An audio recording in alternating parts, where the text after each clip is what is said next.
Close your eyes for a moment and think about genius. What names come to mind? Isaac Newton, sitting beneath an apple tree discovering gravity. Albert Einstein, with his wild hair and tongue out, revolutionizing our understanding of space and time. Perhaps Marie Curie, working tirelessly with radioactive materials. Leonardo da Vinci, sketching impossible machines centuries before they could be built. These are the faces of genius that our culture has chosen to remember, to celebrate, to plaster on t-shirts and coffee mugs. But there's one name that should be at the very top of that list, towering above the rest, yet it remains virtually unknown outside the halls of academia. Leonhard Euler. Go ahead, ask a random person on the street who Leonhard Euler was. Chances are overwhelming that you'll get a blank stare, perhaps a confused Euler, like the guy who discovered oil? No, not oil, just nearly everything else. If you've never heard of him, you're not alone. And that's exactly the problem we're here to address today. Because Leonhard Euler didn't just contribute to mathematics and science, he revolutionized them in ways that touch your life every single day, every single hour, every single moment, whether you realize it or not. Right now, as you're watching this video, you're benefiting from Euler's work. The algorithms that compress this video so it can stream over the internet. Based on Euler's mathematics, the GPS that helps you navigate to the store, it uses calculations Euler pioneered.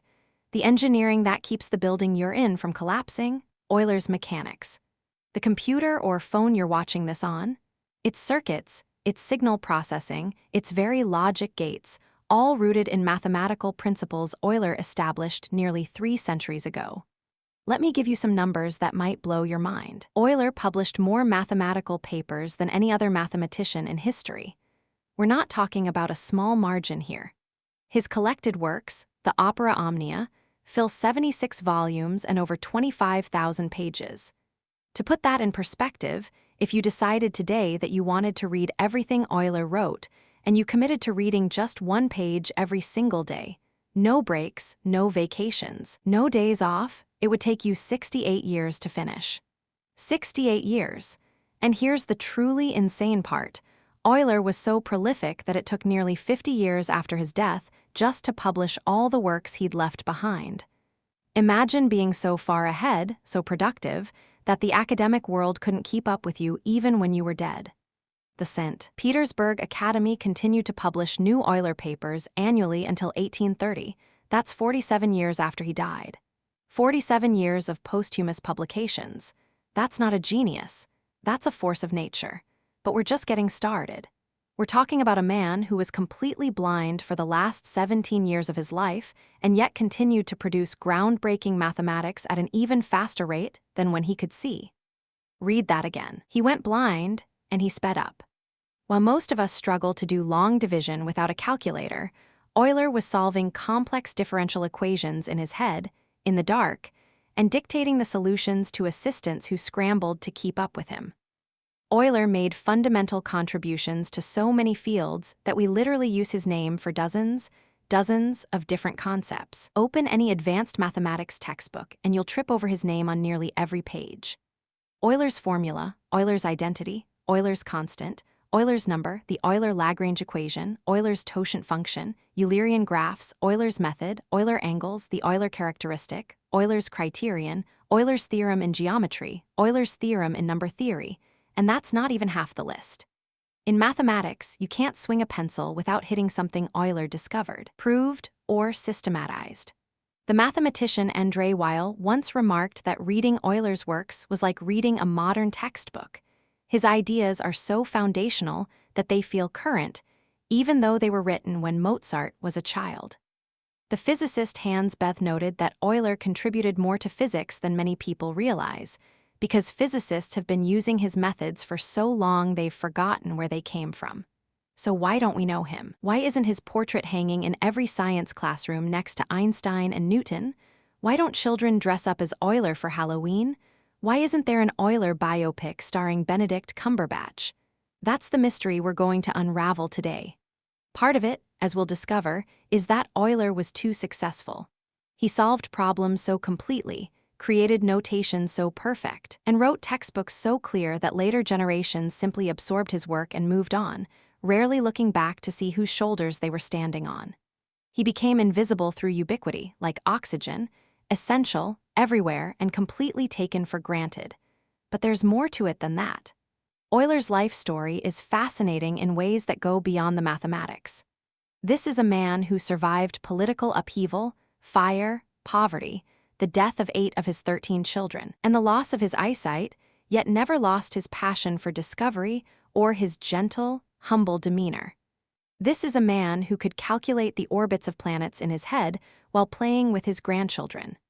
A man who wrote groundbreaking papers on warship design while simultaneously publishing works on music theory and philosophy. Welcome to the biography of Leonhard Euler, the greatest genius you've never heard of, the man who created the mathematical language we still speak today, the invisible giant whose shadow covers all of modern science. By the time we're done, you'll understand not just who Euler was, but why he matters, and why his story of brilliant obscurity might actually be the most fitting legacy of all. April 15, 1707. Basel, Switzerland. In a modest home in one of Europe's oldest university towns, Marguerite Brucker gave birth to a son, Leonhard. Her husband, Paul Euler, a Protestant minister with calloused hands and a sharp mind, held the boy and perhaps wondered what future God had planned for this child. Paul Euler was not a typical country parson.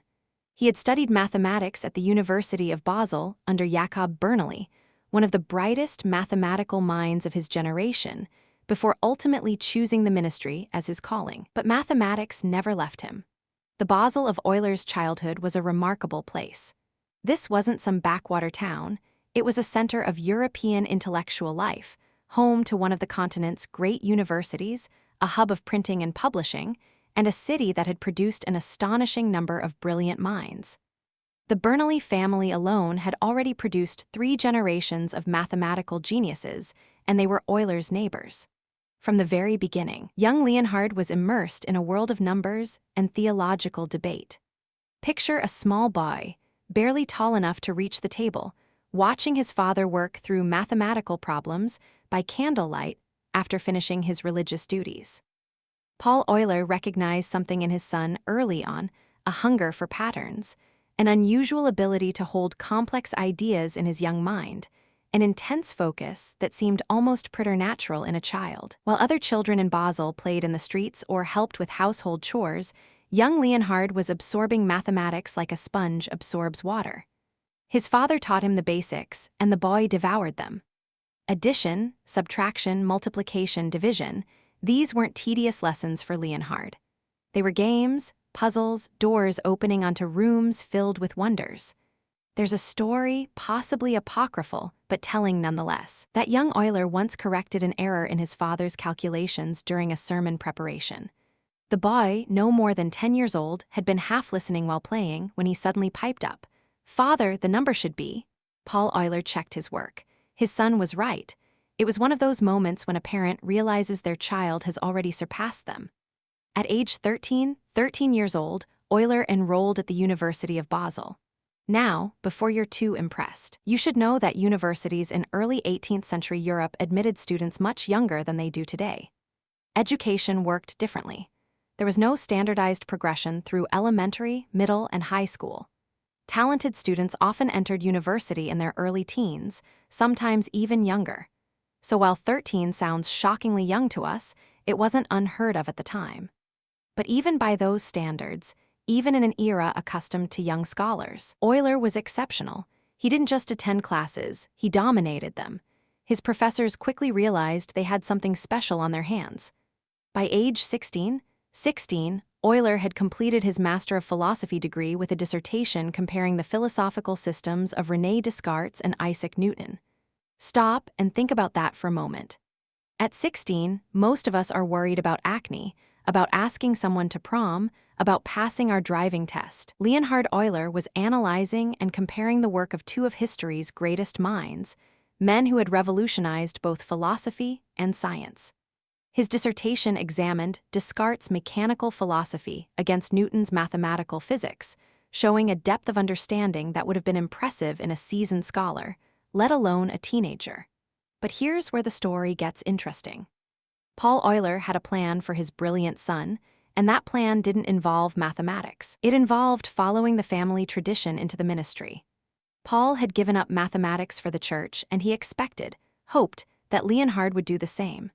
After all, what was mathematics but a useful tool for understanding God's creation? The real work, the holy work, was saving souls, not solving equations.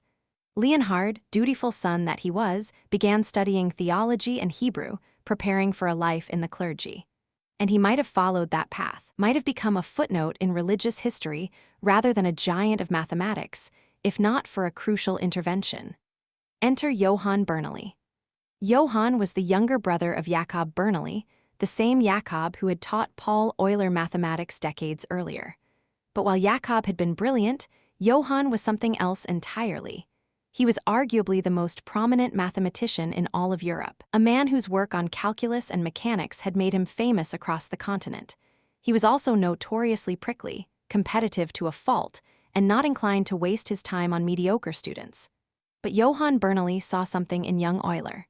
Perhaps he saw himself, or perhaps he simply recognized that extraordinary rarity, a mind that could not just learn mathematics but create it. Whatever the reason, Bernoulli agreed to tutor Euler privately every Saturday afternoon. These weren't your typical tutorial sessions. Bernoulli didn't believe in hand-holding or step-by-step instruction. His method was brutal in its simplicity. He would assign Euler incredibly difficult problems that had stumped seasoned mathematicians, and send the boy away to work on them. Euler was to solve these problems on his own during the week, only bringing questions when he got truly stuck. It was a pedagogical approach that would have destroyed a lesser student. Most teenagers would have given up after the first week, overwhelmed and discouraged. But Euler thrived. He would take these monstrously difficult problems home, wrestle with them for days, and return with solutions. Or, if he hadn't solved them, with penetrating questions that showed he'd pushed the problem further than most people could have. Years later, Bernoulli would reflect on these sessions with something like awe. He said that teaching Euler wasn't really teaching at all. It was merely pointing him in a direction and watching him sprint. Other students needed to be pulled along. Euler needed to be held back. The transformation in Paul Euler must have been remarkable to watch. Here was a father who had dreamed of his son following him into the ministry, who had planned a safe, respectable life for the boy. But even Paul, devout as he was, couldn't deny what was becoming obvious to everyone in Basel. His son was meant for mathematics. When Johann Bernoulli himself, the Johann Bernoulli, personally told Paul that it would be a crime against human knowledge to waste Leonhard's talent on anything but mathematics, how could a father argue? So Paul relented. He gave his blessing. And Leonhard Euler, freed to pursue his true calling, exploded. By age 19, Euler had already begun publishing original mathematical research. His first major paper was on the masting of ships, the optimal way to place masts on a sailing vessel. Now, remember, this was a 19-year-old from landlocked Switzerland writing about naval engineering. He'd probably never even seen an ocean-going ship in person. But that didn't matter. Euler had read the literature, understood the mathematics, and applied principles of mechanics to solve the problem. He submitted the paper to the prestigious Paris Academy Prize competition. He didn't win. The competition was fierce, and he was competing against established experts from maritime nations. But he earned an honorable mention, which for a 19-year-old with no formal training in naval engineering, from a country with no navy, was absolutely remarkable. It was like a teenager from the desert winning recognition for a paper on surfboard design. But more importantly, it established a pattern that would define Euler's entire career. He could master any subject he turned his brilliant mind to. Give Euler a new field, and within months he'd be making original contributions. Within a year, he'd be pushing it forward. Within a few years, he'd have revolutionized it. The young man from Basel, barely out of his teens, stood on the threshold of greatness. Johann Bernoulli's sons, Daniel and Nikolaus, had become his close friends. They were heading to St. Petersburg, Russia, to join the newly formed Academy of Sciences there, and they promised to recommend Euler if any positions opened up. In 1727, when Euler was just 20 years old, that opportunity came. The St. Petersburg Academy needed brilliant minds. The Bernoulli brothers enthusiastically recommended their prodigious friend. An invitation arrived in Basel. "Come to Russia," it said. "Come join the academy. Come change the world." Euler, 20 years old, had never been more than a few dozen miles from Basel. Russia might as well have been on another planet, a vast, frozen empire ruled by autocrats, where German-speaking scholars were treasured, but where political intrigue could be deadly, where winter could kill you and summer offered barely enough time to prepare for the next winter. Leonhard Euler packed his bags and headed for St. Petersburg. The prodigy from Basel was about to become a force of nature. The journey from Basel to St. Petersburg in 1727 took weeks. Imagine the young Euler, barely 20 years old, traveling through the kingdoms and principalities of Europe, crossing from the neat, orderly world of Swiss academia into the vast, wild expanse of the Russian Empire. He arrived in St. Petersburg on May 17, 1727, just days after the death of Catherine I, the empress who had supported the academy. It was, to put it mildly, an inauspicious beginning. Russia in the 1730s was a land of stunning contrasts and contradictions. Peter the Great had died just 2 years before Euler's birth, but his legacy of forced modernization hung over everything. St. Petersburg itself was barely 25 years old, a city essentially conjured from swampland by the will of Peter the Great, who had decided Russia needed a window to the west. It was a capital built on the bones of the thousands of serfs who had died constructing it, a gleaming European-style metropolis rising incongruously from the marshes at the edge of the Baltic Sea. For Euler, stepping off the boat in St. Petersburg must have been overwhelming. The city was beautiful but brutal. Winters were savage, temperatures dropping so low that wine would freeze solid in its bottles, and people caught outside without proper clothing could die in minutes. The Neva River, which ran through the city, would freeze so solid that it became a thoroughfare, with markets and even small buildings erected on the ice. But for all its harshness, St. Petersburg offered Euler something Basel never could: resources, freedom, and colleagues who could keep up with his ferocious intellect. The St. Petersburg Academy of Sciences, founded by Peter the Great as part of his modernization campaign, was determined to make Russia a center of learning to rival Paris or London. They recruited the best minds in Europe, paid them well by the standards of the time, and gave them the freedom to pursue their research wherever it led. Euler was initially hired as a physiologist. Yes, you read that right, a physiologist, because that was the only open position. But the Academy quickly realized that assigning Euler to medicine was like using a Stradivarius as firewood. Within a year, he transferred to the mathematics department. Within 2 years, he was producing work that made people across Europe take notice. And here, in the frozen capital of Russia, Leonhard Euler truly began to explode. The sheer volume and quality of his output during these years borders on the unbelievable. We're talking about a level of productivity that seems almost superhuman. He worked on number theory, calculus, mechanics, astronomy, optics, and music theory, often simultaneously.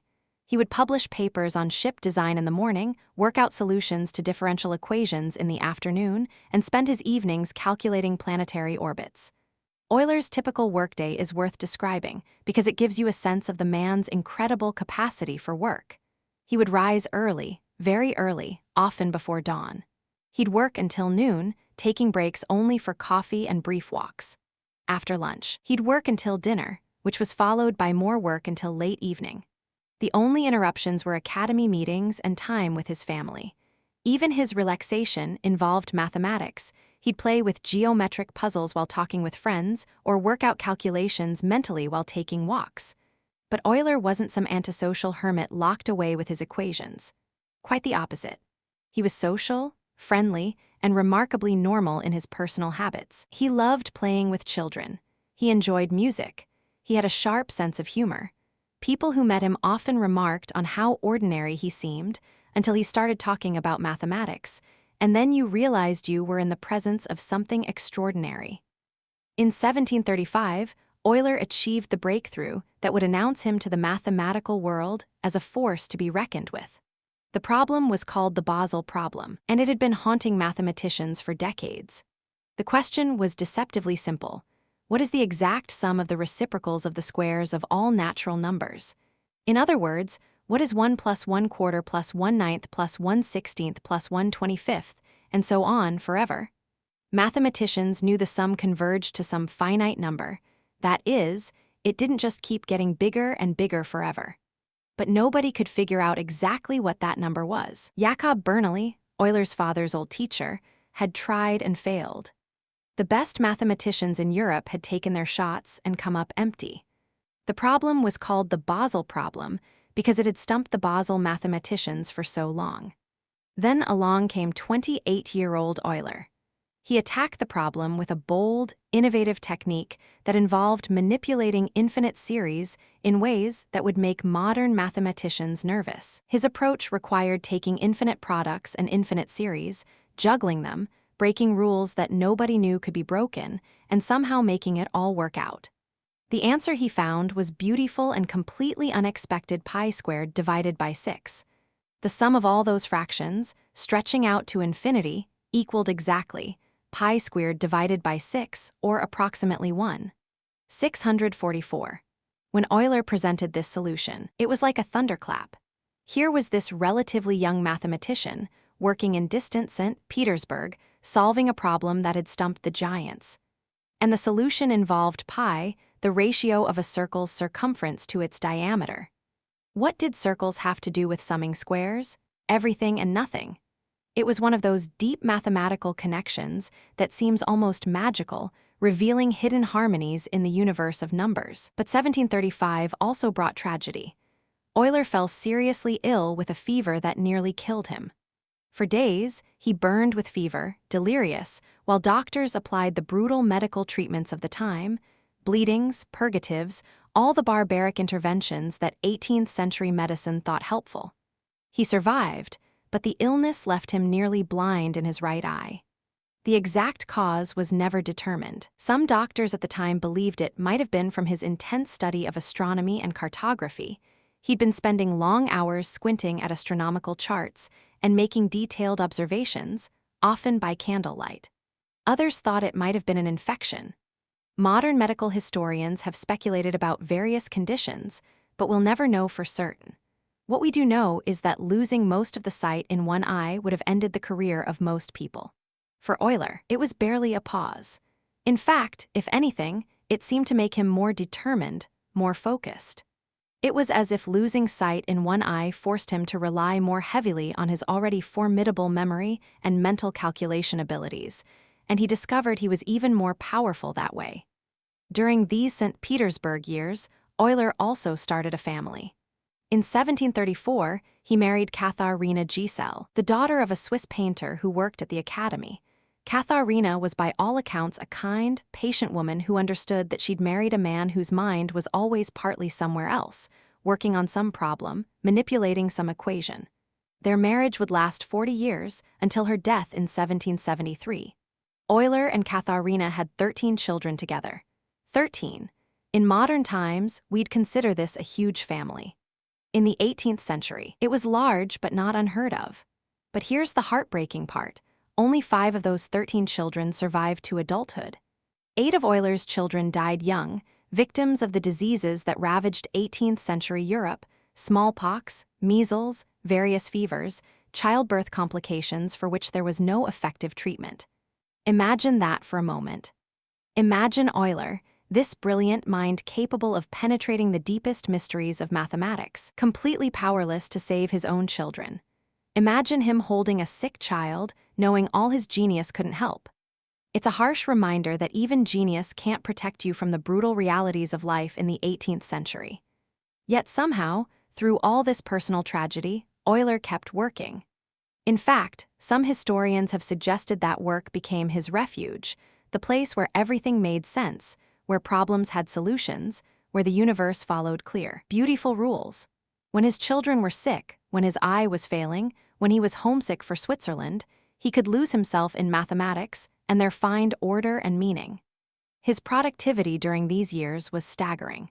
He was writing papers on mechanics that laid the foundation for modern physics.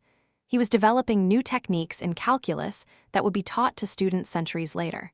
He was calculating the orbits of comets with unprecedented accuracy. He was investigating the properties of prime numbers, developing what would become number theory.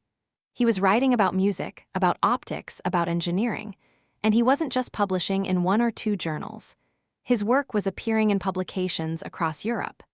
The St. Petersburg Academy published its proceedings, but Euler also published in Paris, Berlin, and other centers of learning.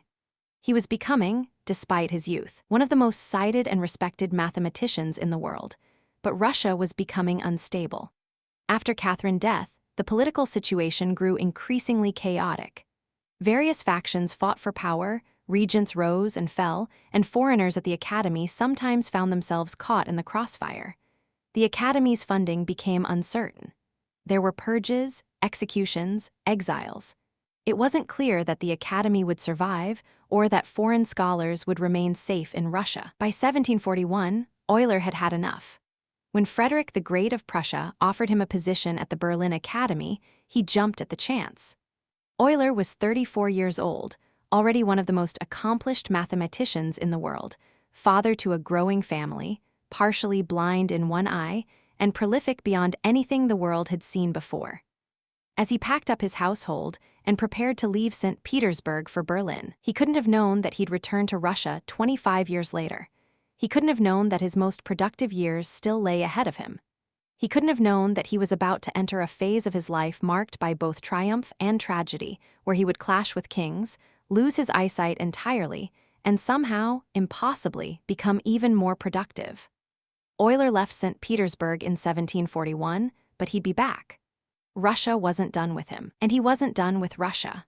But first, he had a rendezvous with one of the most powerful kings in Europe, a king who wanted to make Berlin a center of culture and learning, and who thought that Leonhard Euler might be just the man to help him do it. It would not go as smoothly as either of them hoped. Berlin in 1741 was a city with an identity crisis. Frederick the Great, the new king of Prussia, was determined to transform his capital from a provincial garrison town into a cultural and intellectual center that could rival Paris, Vienna, or London. Frederick was a complicated man, a military genius who wrote poetry, a ruthless conqueror who played the flute, an absolute monarch who corresponded with Voltaire and considered himself a philosopher king. Frederick wanted brilliant minds around him, trophies he could show off to prove that Berlin had arrived on the cultural stage. And Leonhard Euler, already famous throughout Europe for his mathematical achievements, seemed like the perfect acquisition. Here was a man whose reputation was growing by the year, whose work was being discussed in the salons of Paris and the universities of Oxford.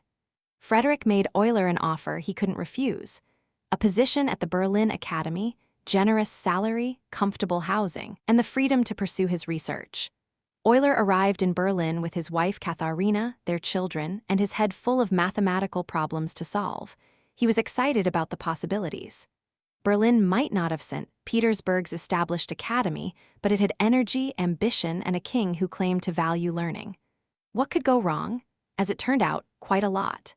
Frederick the Great and Leonhard Euler were, in almost every way, incompatible. Frederick fancied himself a philosopher and loved to hold court in his palace, where he would gather intellectuals for witty conversation, philosophical debates, and sophisticated repartee, all conducted in French, the language of culture and refinement.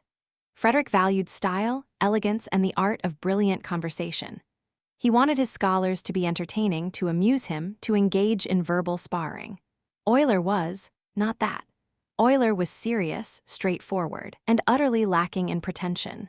When someone asked him a question, he answered it directly and clearly. He didn't do verbal gymnastics or try to impress people with clever turns of phrase. He was a mathematician, not a courtier. When he talked about his work, it was because he found it genuinely fascinating, not because he was trying to show off. And he insisted on speaking German, the language of his work, of precision and clarity, not French, the language of salons and sophistication. Frederick found this disappointing. He had wanted a brilliant mathematician who could also be a sparkling dinner guest. Instead, he got a brilliant mathematician who would rather work on differential equations than engage in witty banter. The king began to make snide comments. He called Euler a mathematical cyclops, a cruel reference to both Euler's partial blindness and his single-minded focus on mathematics. The nickname stung, as it was intended to. But Euler had little time for court politics or wounded pride. He had work to do, and in Berlin, he produced some of his most influential and enduring contributions to mathematics and science. If Frederick didn't appreciate him, well, the mathematical community certainly did, and ultimately, that was what mattered. The Berlin years, from 1741 to 1766, saw Euler working at an almost incomprehensible pace. He wrote his groundbreaking books on calculus, works that would become standard textbooks for generations. His introduction to the analysis of the infinite, published in 1748, was revolutionary. It was clear, systematic, and comprehensive, laying out the foundations of mathematical analysis in ways that are still recognizable today. Modern calculus textbooks owe a direct debt to this work. In 1752, he produced a solution to one of those problems that sounds almost whimsical but has profound implications. The city of Königsberg was built on both sides of a river, with 2 islands in the middle, connected by 7 bridges. The question was, could you take a walk through the city that crossed each bridge exactly once and return to your starting point? People had been trying to answer this for years, attempting different routes, always failing. Euler approached it differently. He abstracted the problem, turning it into what we'd now recognize as a graph, dots representing land masses, lines representing bridges. He proved that such a walk was impossible given the configuration of bridges, and in doing so, he created an entirely new branch of mathematics, graph theory. Today, graph theory is everywhere.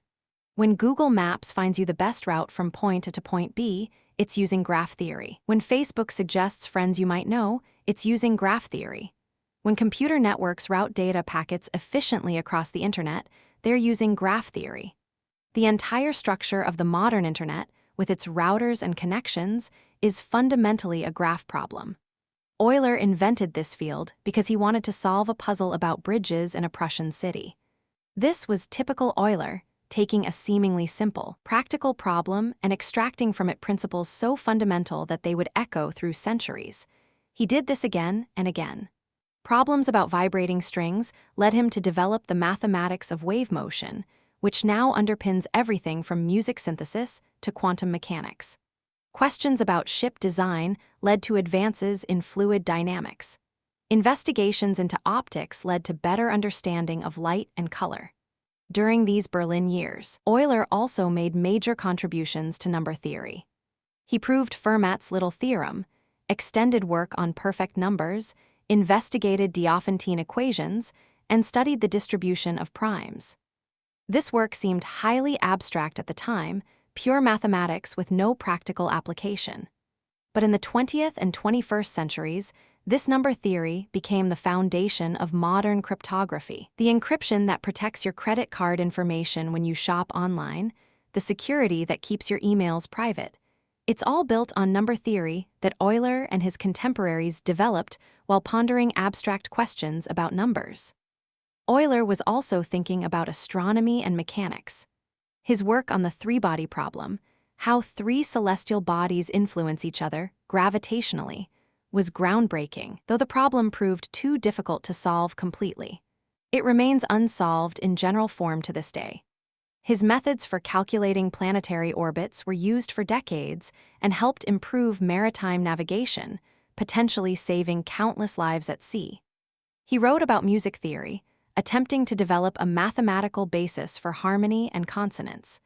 While his specific theory of music didn't catch on, it was too mathematical, too rigid for the fluid reality of musical experience. His approach of applying mathematics to aesthetics was revolutionary and influenced later work in acoustics and psychoacoustics. But as productive as these years were, they were also years of growing tension. Frederick increasingly showed his disdain for Euler's lack of courtly graces. When it came time to appoint a president for the Berlin Academy, Frederick passed over Euler, the obvious choice, and eventually offered the position to the French mathematician Jean-Laurent d'Alembert, who declined. The insult was clear. Euler, running the academy in all but name, couldn't get the title because the king found him boring. Then, in 1766, came the disaster that would change Euler's life forever. Euler had been experiencing problems with his left eye, the good eye, the one that still had vision. A cataract was forming, growing, slowly stealing his sight. Doctors recommended surgery. Cataract surgery in the 18th century was a brutal, dangerous procedure. There was no anesthesia beyond perhaps alcohol or opium. The surgeon would use crude instruments to push the clouded lens back into the eye or extract it entirely. Infections were common. Success was far from guaranteed. Euler underwent the surgery. It failed catastrophically. Not only did the cataract remain, but the surgery damaged his eye further. Within a short time, Euler was almost completely blind. He could perceive light and shadow, could tell day from night, but he couldn't see well enough to read, to write, to see the faces of his children. At age 59, Leonhard Euler's world went dark. For most mathematicians, this would have been the end. Mathematics is a visual field, after all. You need to see equations, to write them out, to draw diagrams, to read books and papers. How could a blind man possibly continue doing cutting-edge mathematics? The answer, it turned out, was that if you were Leonhard Euler, blindness was barely an inconvenience. In fact, and this is the part that still astonishes historians and mathematicians, Euler's productivity increased after he went blind. How is this even possible? The answer lies in Euler's almost superhuman memory and his ability to perform complex calculations entirely in his head. Throughout his life, Euler had trained his memory to an extraordinary degree.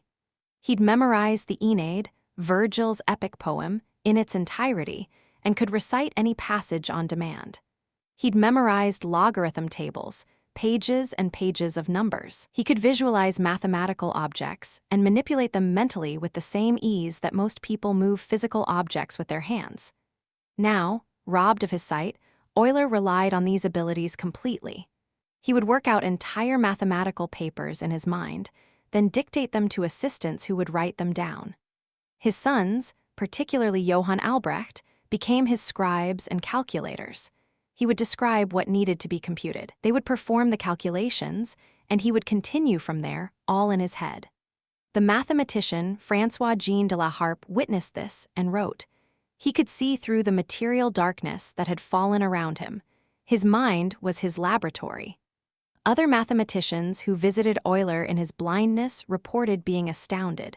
He could discuss cutting-edge mathematical problems without notes, without references, reciting relevant formulas from memory, and working through complex derivations while sitting in darkness. The mathematician and historian Eric Temple Bell later wrote that Euler's work during his years of blindness was perhaps the most extraordinary phenomenon in the history of the human mind. Consider this. During the 17 years of total blindness, from 1766 to his death in 1783, Euler produced nearly half of his total life's work. Half. Let that sink in.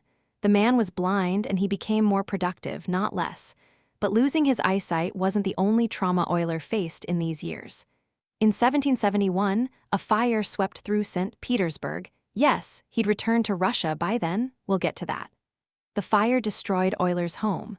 He was inside when it started, and only the quick action of a craftsman named Peter Grimm, who rushed into the burning building and carried the blind mathematician out, saved his life. Euler lost many of his possessions in that fire: books, papers, instruments. But within days, he was back at work, dictating mathematics from memory. The fire had taken his things, but it couldn't touch what mattered most: the mathematical universe he carried in his mind. By 1766, the combination of Frederick's disrespect and better opportunities elsewhere convinced Euler to leave Berlin.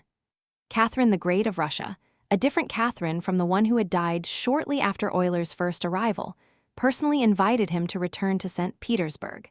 She offered generous terms, a high salary, a beautiful house, support for his family, and the respect he deserved.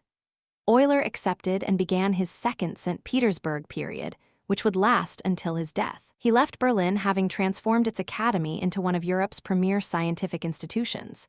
He'd published dozens of groundbreaking papers and books. He trained a generation of students, and he'd done it all while being actively disdained by the king he served. Frederick the Great would later regret how he treated Euler, but by then it was too late. Euler returned to Russia, now completely blind, now 59 years old, and somehow just entering the most productive phase of an already phenomenally productive life. The mathematical Cyclops was heading home, ready to show the world that darkness was no obstacle to seeing the truth. What made Leonhard Euler truly exceptional? What elevates him from merely brilliant to perhaps the greatest mathematician who ever lived?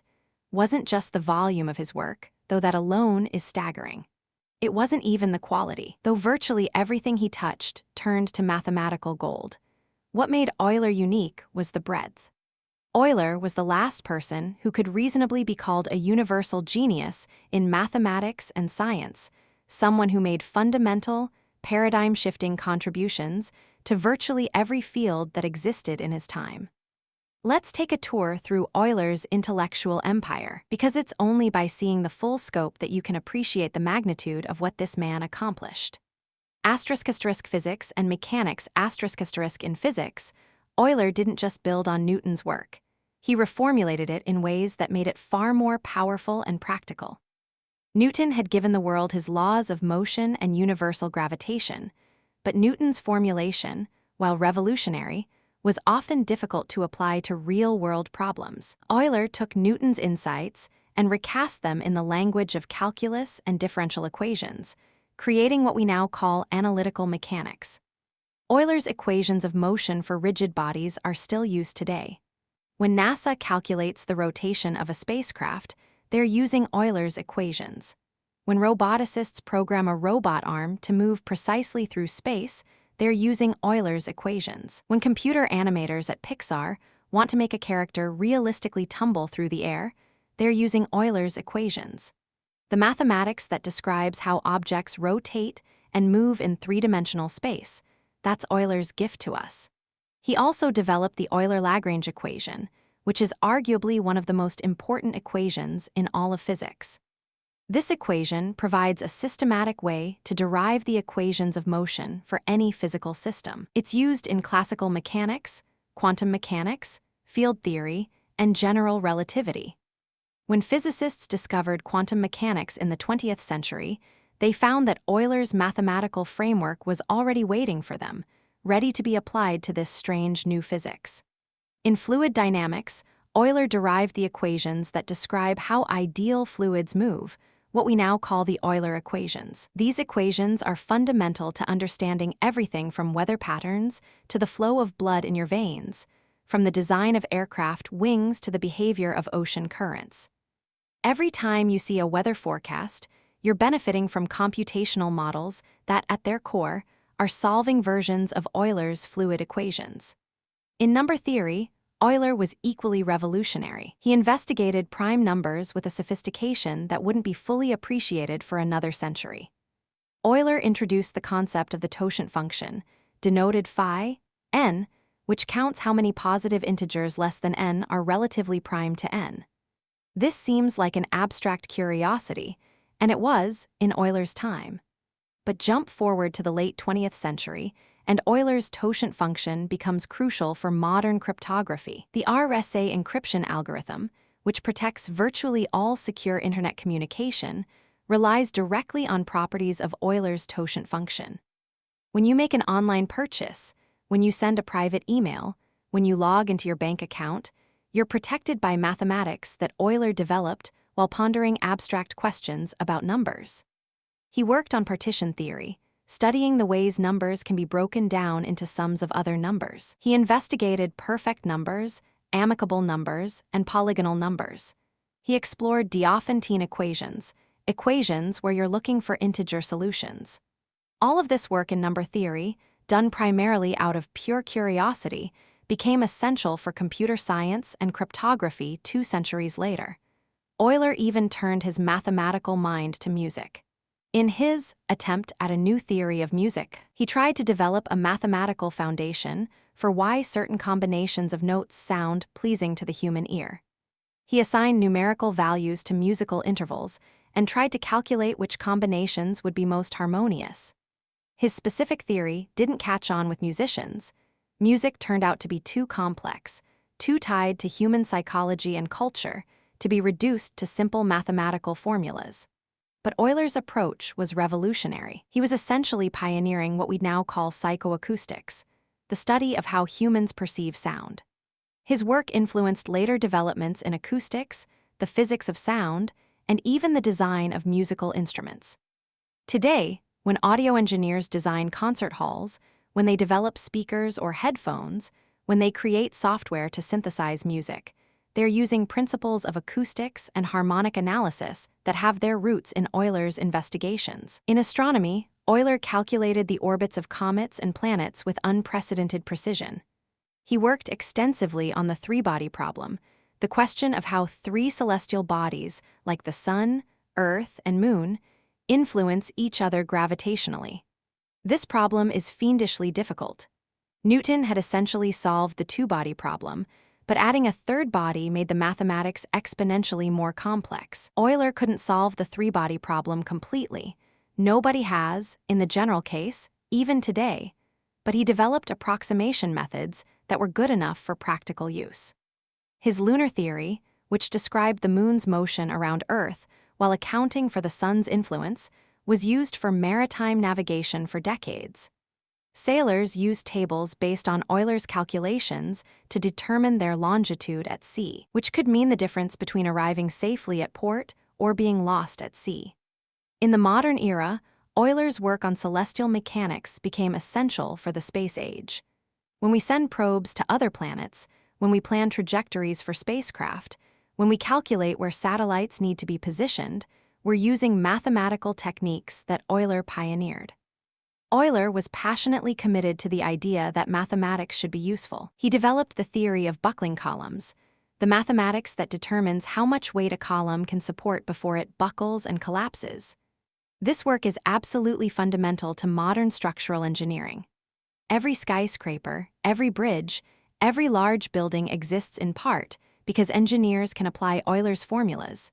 Specifically, Euler's critical load formula, to ensure the structure won't collapse under its own weight or the loads it needs to carry. When structural engineers design a bridge, they need to ensure that the support columns won't buckle.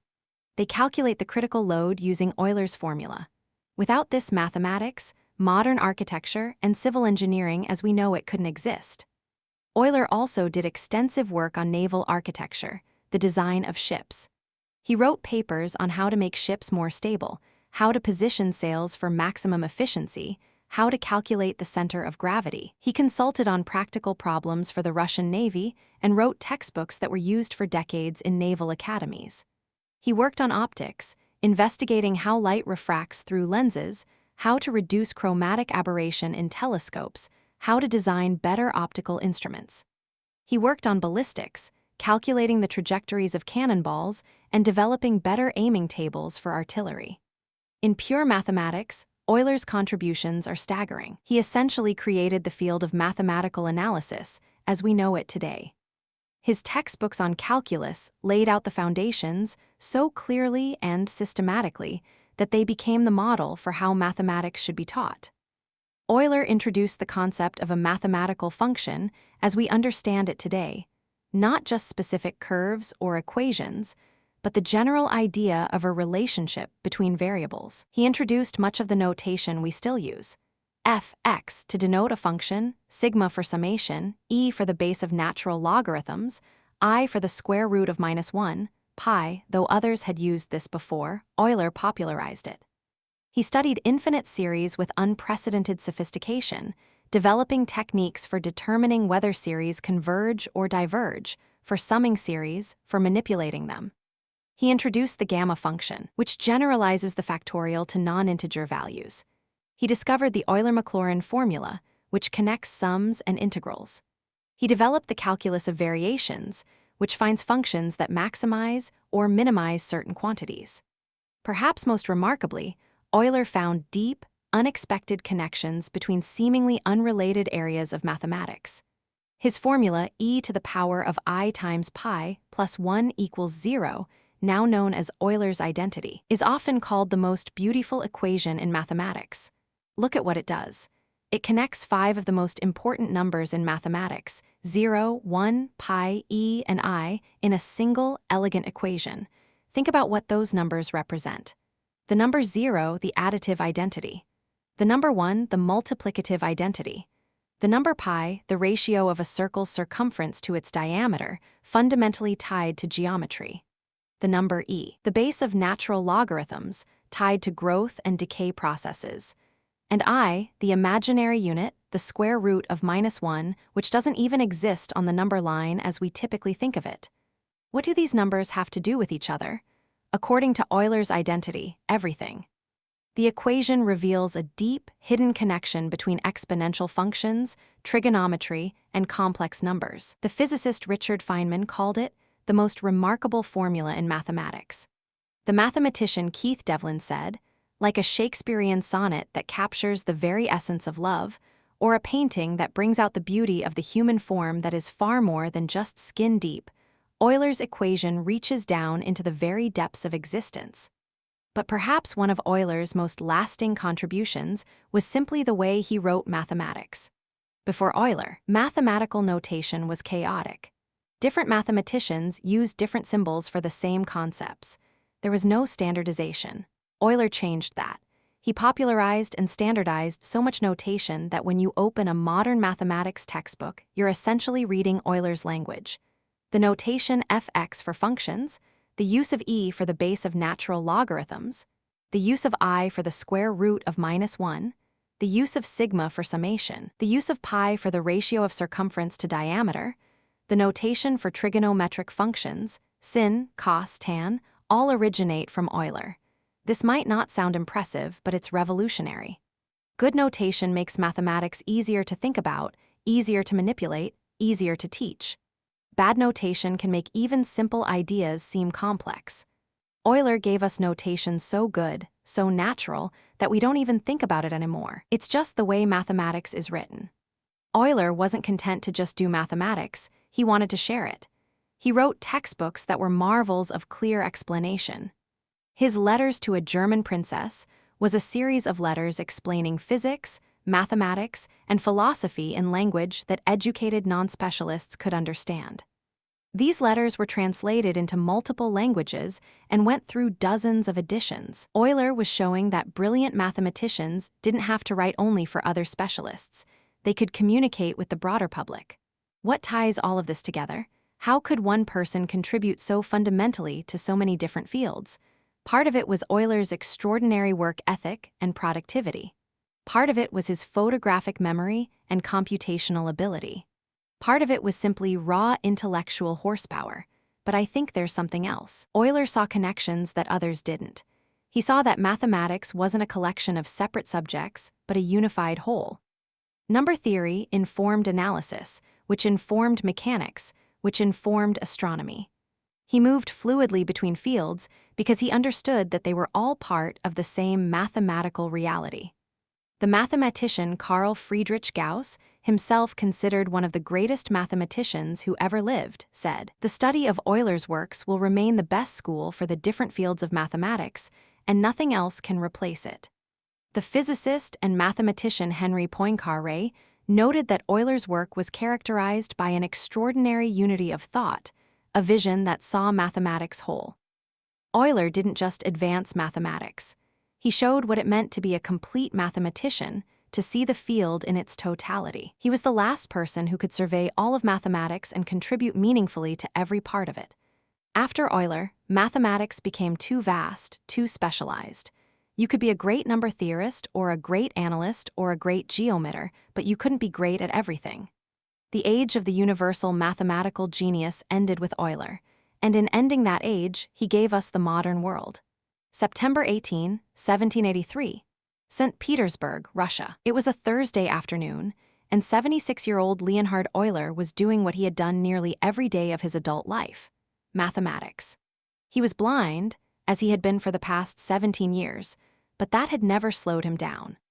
In fact, some of his colleagues joked that Euler had actually sped up since losing his sight, as if being unable to see the physical world had freed him to focus entirely on the mathematical universe that lived in his mind. On this particular day, Euler was in his study, discussing with some colleagues the recent discovery of Uranus, the planet that William Herschel had found just 2 years earlier. Euler was calculating its orbit, in his head, of course, while simultaneously working out some details about the mathematics of balloon flight, which was a hot topic since the Montgolfier brothers had successfully flown their hot air balloon in Paris just months earlier. He was using a slate to do some calculations, his fingers tracing over the surface to feel the marks. Those around him were used to this. Watching Euler work was like watching someone conduct a symphony that only he could hear. He would pause, think, dictate a result, continue. Then, suddenly, his pipe fell from his hand. The room went quiet. Euler said, simply and calmly, "I am dying." And within hours, he was gone. A stroke had ended one of the most remarkable minds in human history. He died as he lived, doing mathematics to the very end. There was something fitting about it, almost poetic. Euler had spent his life exploring the deepest patterns of reality, and he left this world while still engaged in that exploration. No slow decline, no years of incapacity. He was Euler, working, thinking, calculating, and then he was gone. At his death, Euler left behind an almost incomprehensible legacy.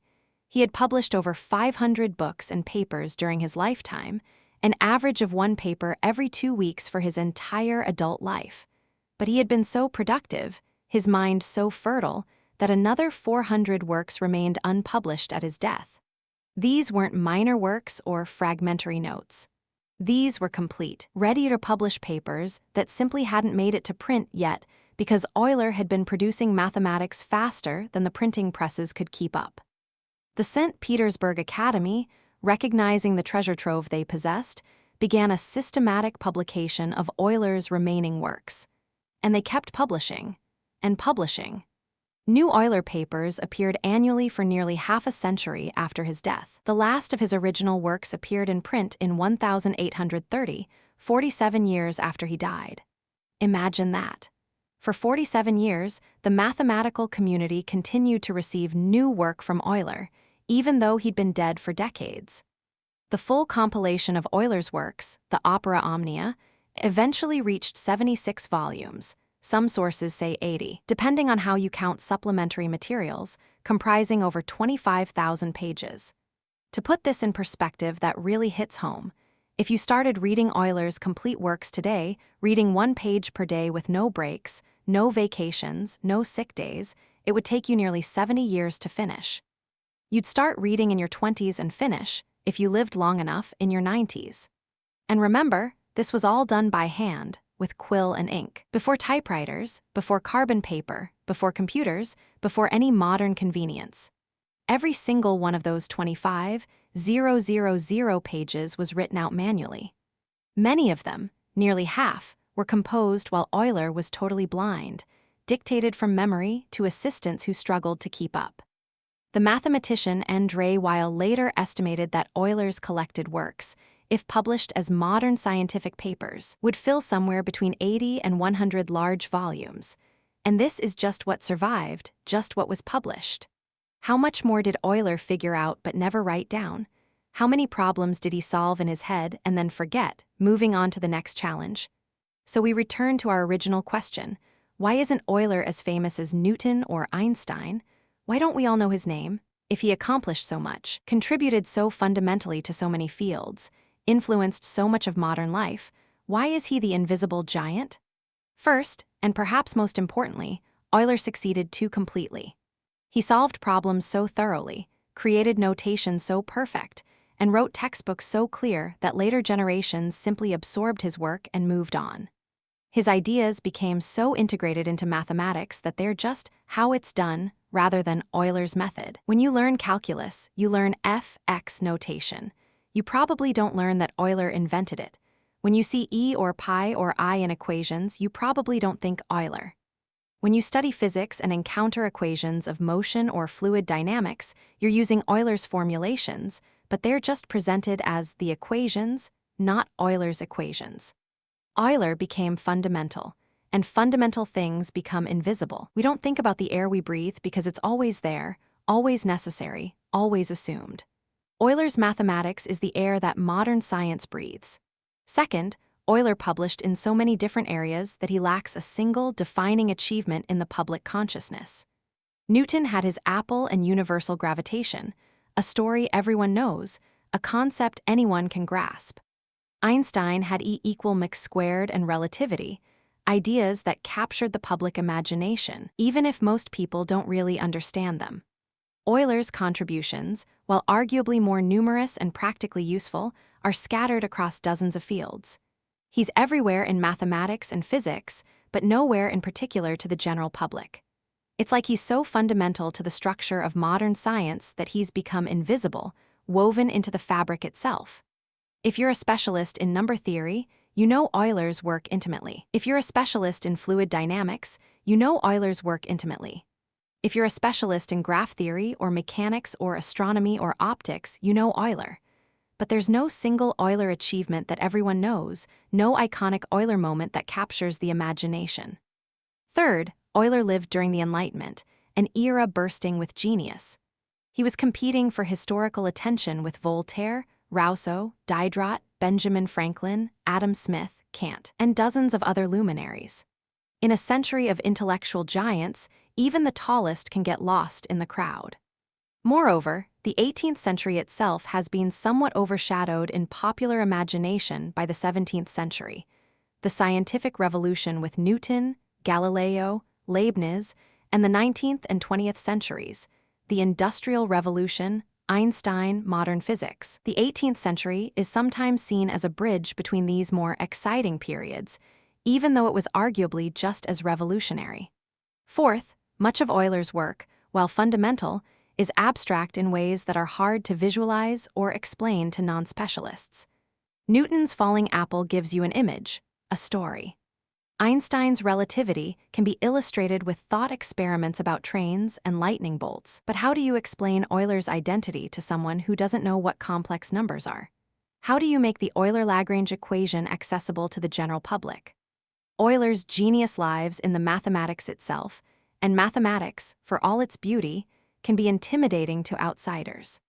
You almost have to be a mathematician to fully appreciate what Euler accomplished, and even then, you have to be a mathematician in multiple fields to appreciate the full scope. But perhaps the deepest reason for Euler's obscurity is also the most profound.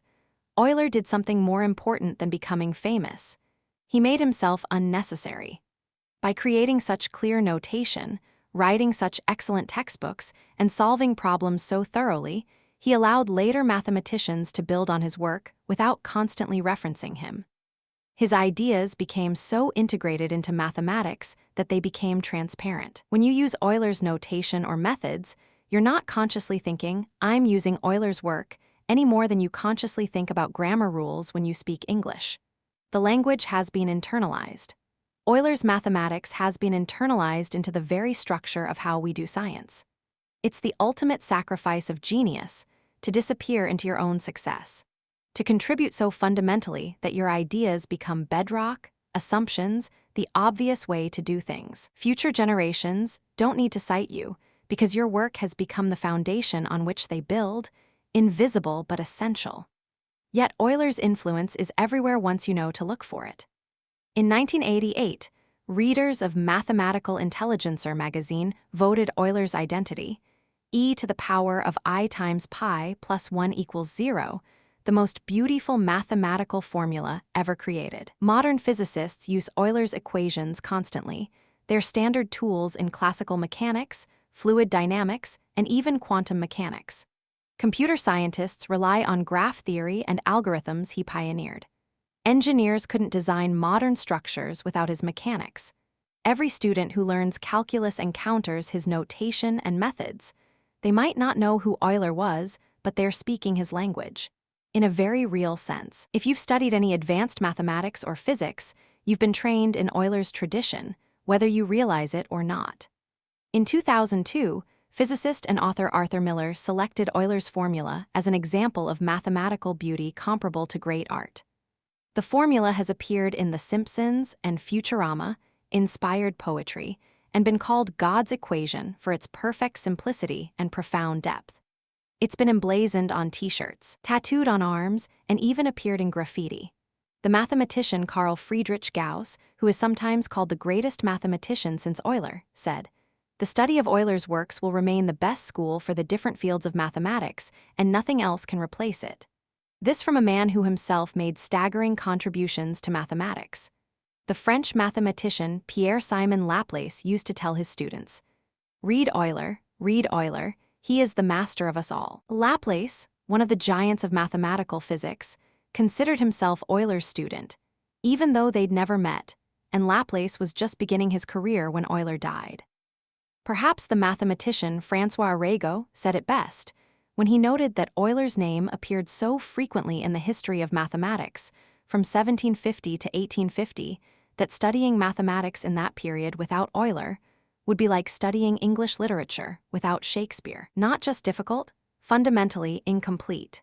Today, more than 2 centuries after his death, Euler remains the mathematician's mathematician, the physicist's essential foundation, and the engineer's indispensable tool. His genius touched virtually every quantitative field, yet his name remains largely unknown to the general public. In an age obsessed with celebrity and recognition, with personal brands and media presence, there's something almost noble about Euler's obscurity. He didn't work for fame or glory or recognition. There's no evidence that he cared much about his historical reputation. He worked because the mathematics called to him, because problems needed solving, because the universe revealed patterns too beautiful to ignore. So the next time you use your phone, drive across a bridge, watch a computer animation, stream a video, use GPS navigation, charge a battery, or do any of 1,000 other things that depend on mathematics, remember Leonhard Euler. Remember the blind mathematician who saw farther than almost anyone in history. Remember the man who worked until his dying moment. Remember the greatest genius you'd never heard of, until now. Because in the end, maybe the measure of true genius isn't how famous you become, but how fundamental. And by that measure, Leonhard Euler wasn't just a genius. He was essential. He was universal. He was, quite simply, everywhere. His name might not be on everyone's lips, but his ideas are in everyone's life. He might not have the fame of Newton or Einstein, but he has something perhaps more valuable: immortality through utility.